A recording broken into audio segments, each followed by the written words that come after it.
1 Samuel pasal 17. Goliat menentang tentara Israel. Orang Filistin mengumpulkan tentaranya untuk berperang. Mereka berkumpul di Soko yang di tanah Yehuda dan berkemah di antara Soko dan Aseka di Epes Damim. Saul dan orang-orang Israel juga berkumpul dan berkemah di lembah Tarbantin. Mereka mengatur barisan perangnya berhadapan dengan orang Filistin. Orang Filistin berdiri di bukit sebelah sini dan orang Israel berdiri di bukit sebelah sana, dan lembah ada di antara mereka. Lalu tampillah keluar seorang pendekar dari tentara orang Filistin, namanya Goliat dari Gad. Tingginya 6 hasta sejengkal. Patapong tembaga ada di kepalanya dan ia memakai baju jira yang bersisik. Berat baju jira ini 5.000 cikal tembaga. Dia memakai penutup kaki dari tembaga dan di bahunya memanggul lembing tembaga. Gagang tombaknya seperti pesa tukang tenun dan mata tombaknya itu 600 cikal besi beratnya. Dan seorang pembawa perisai berjalan di depannya. Ia berdiri dan berseru kepada barisan Israel, katanya kepada mereka, "Mengapa kamu keluar untuk mengatur barisan perangmu? Bukankah aku seorang Filistin? Kamu adalah hamba Saul. Pilihlah bagimu seorang dan biarlah ia turun mendapat kehendakku. Jika ia dapat berperang melawan aku dan mengalahkan aku, maka kami akan menjadi hambamu. Tetapi jika aku dapat mengungguli dia dan mengalahkannya, maka kamu akan menjadi hamba kami dan takluk kepada kami."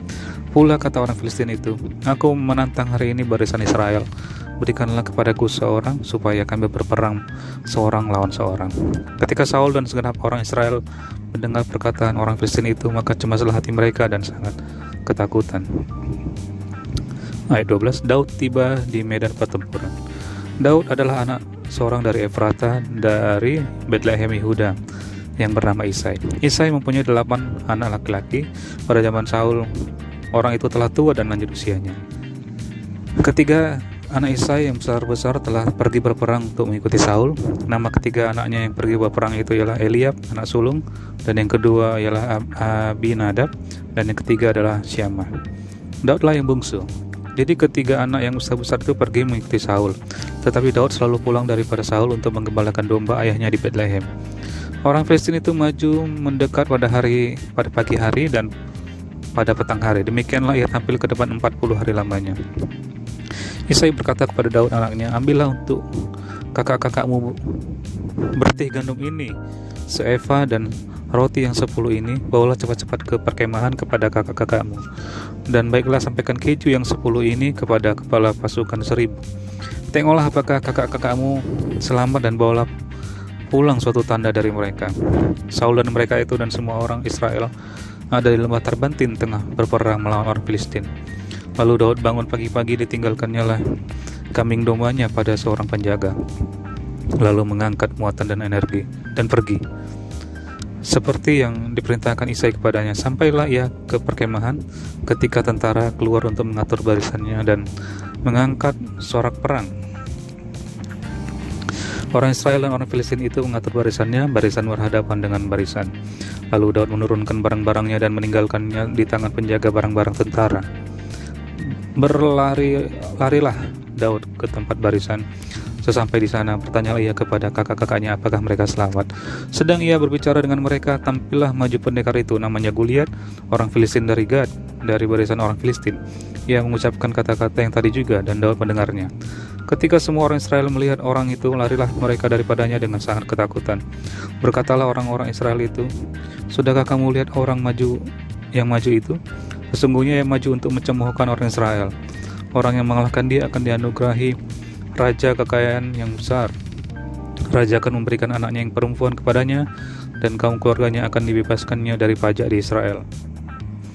Lalu berkatalah Daud kepada orang-orang yang berdiri di dekatnya, "Apakah yang akan dilakukan kepada orang yang mengalahkan orang Filistin itu dan yang menghindari cemooh dari Israel?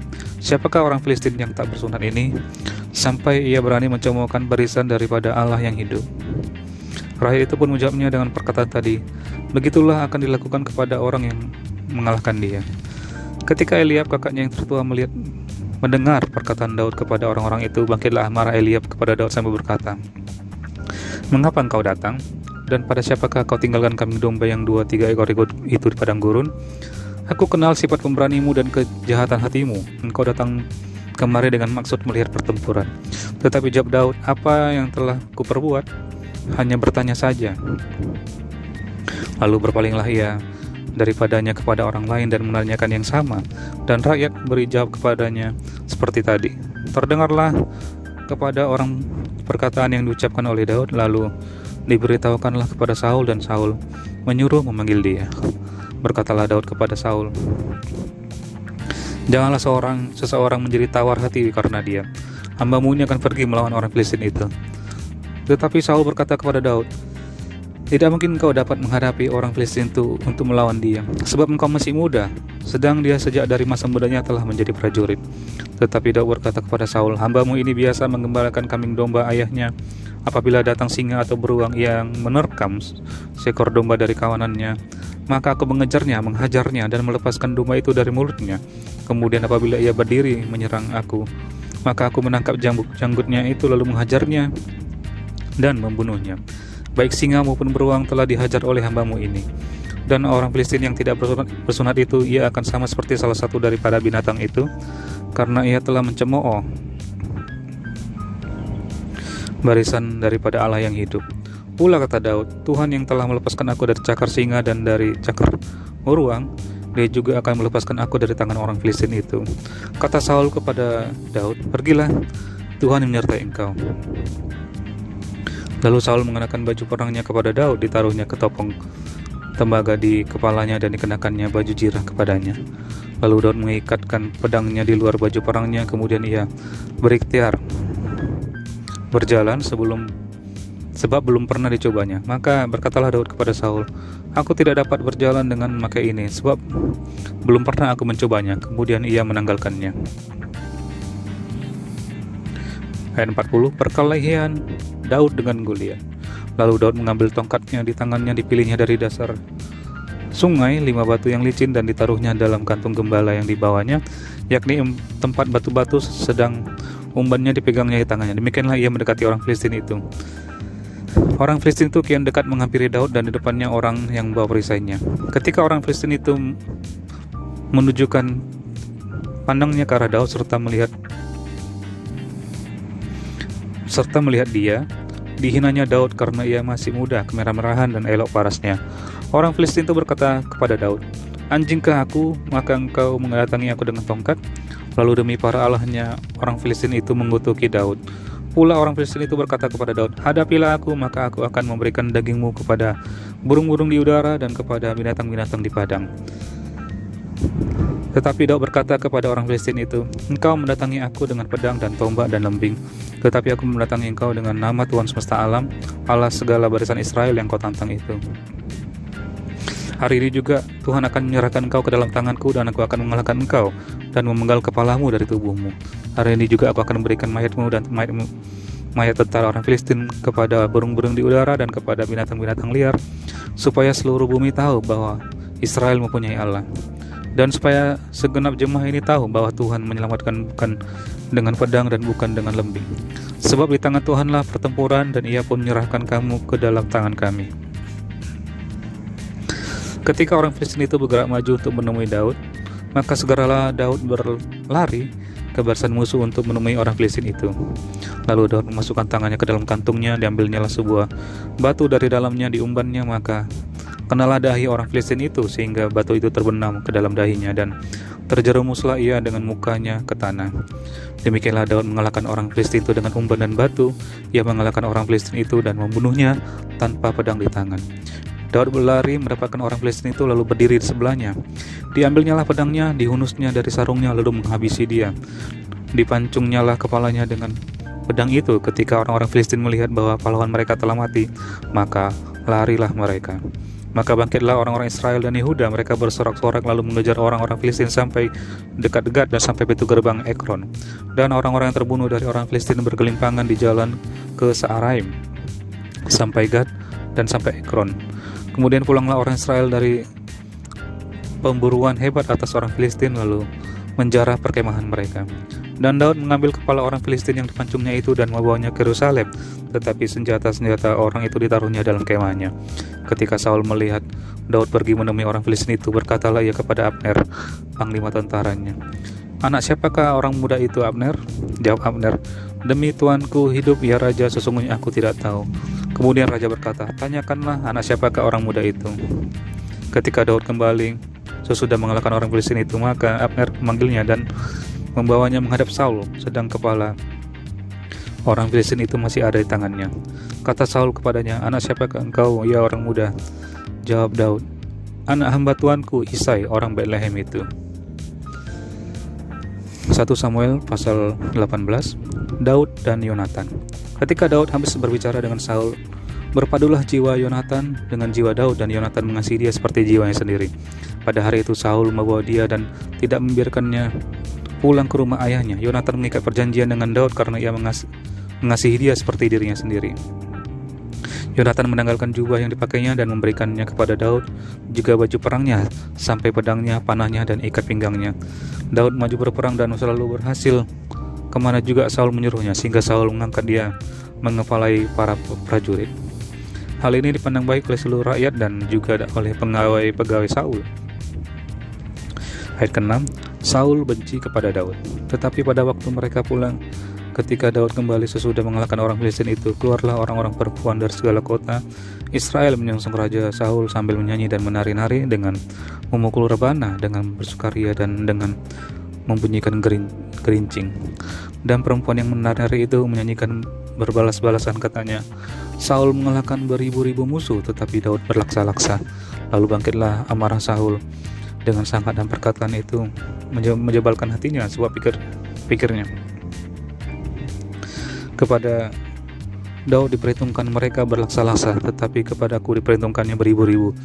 Akhir-akhirnya jabatan raja itu pun jatuh kepadanya. Sejak hari itu maka Saul selalu mendengki Daud. Keesokan harinya roh jahat yang daripada Allah itu berkuasa atas Saul, sehingga ia kerasukan di tengah-tengah rumah, sedang Daud main kecapi seperti sehari-hari. Adapun Saul ada tombak di tangannya, lalu melemparkan tombak itu karena pikirnya, baiklah aku menancapkan Daud ke dinding. Tetapi Daud mengelakkannya sampai 2 kali. Saul menjadi takut kepada Daud karena Tuhan menyertai Daud, sedang daripada Saul ia telah undur. Sebab itu Saul menjauhkan Daud dari dekatnya dan mengangkat dia menjadi kepala pasukan 1000, sehingga ia berada depan dalam segala gerakan tentara. Daud berhasil di segala perjalanannya sebab Tuhan menyertai dia. Ketika dilihat Saul bahwa Daud sangat berhasil, makin takutlah ia kepadanya. Tetapi seluruh orang Israel dan orang Yehuda mengasihi Daud karena ia memimpin segala gerakan mereka. Berkatalah Saul kepada Daud, ini dia anakku perempuan yang tertua, Merab, dia akan kuberikan kepadamu menjadi istrimu, hanya jadilah bagiku seorang yang gagah perkasa dan lakukanlah perang Tuhan. Sebab pikir Saul, janganlah tanganku memukul dia, tetapi biarlah ia dipukul oleh tangan orang Filistin. Tetapi Daud berkata kepada Saul, siapakah aku dan siapakah sanak saudaraku, kaum ayahku, di antara orang Israel, sehingga aku menjadi menantu raja? Tapi ketika tiba waktunya untuk memberikan Merab, anak Saul itu, kepada Daud, maka anak perempuan itu diberikan kepada Adriel, seorang Mehola, menjadi istrinya. Tetapi Mikal, anak perempuan Saul, jatuh cinta kepada Daud.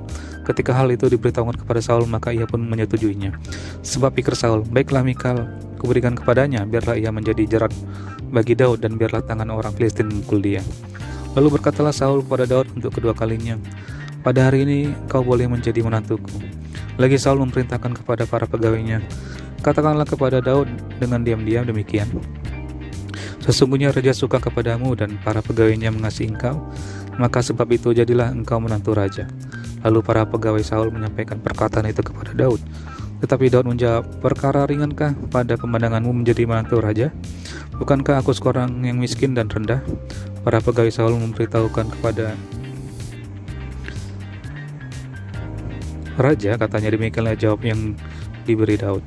Kemudian berkatalah Saul, beginilah kamu katakan kepada Daud, raja tidak menghendaki mas kawin selain dari 100 kulit katan orang Filistin itu sebagai pembalasan kepada musuh raja. Saul bermaksud untuk menjatuhkan Daud dengan perantaraan orang Filistin. Ketika para pegawainya memberitahukan perkataan itu kepada Daud, maka setujulah Daud menjadi menantu raja. Waktunya belum genap, tetapi Daud sudah bersiap. Ia pergi dengan orang-orangnya dan menewaskan dari orang Filistin itu 200 orang serta membawa kulit katan mereka, dan dalam jumlah yang genap diberikan mereka lah semuanya itu kepada raja, supaya Daud menjadi menantu raja. Kemudian Saul memberikan Mikal anaknya kepadanya menjadi istrinya. Lalu mengertilah Saul dan tahulah ia bahwa Tuhan menyertai Daud dan bahwa seluruh orang Israel mengasihi Daud. Maka makin takutlah Saul kepada Daud. Saul tetap menjadi musuh Daud seumur hidupnya. Apabila raja-raja orang Filistin maju berperang, setiap kali mereka maju berperang, maka Daud lebih berhasil dari semua pegawai Saul, sehingga namanya sangat masyhur.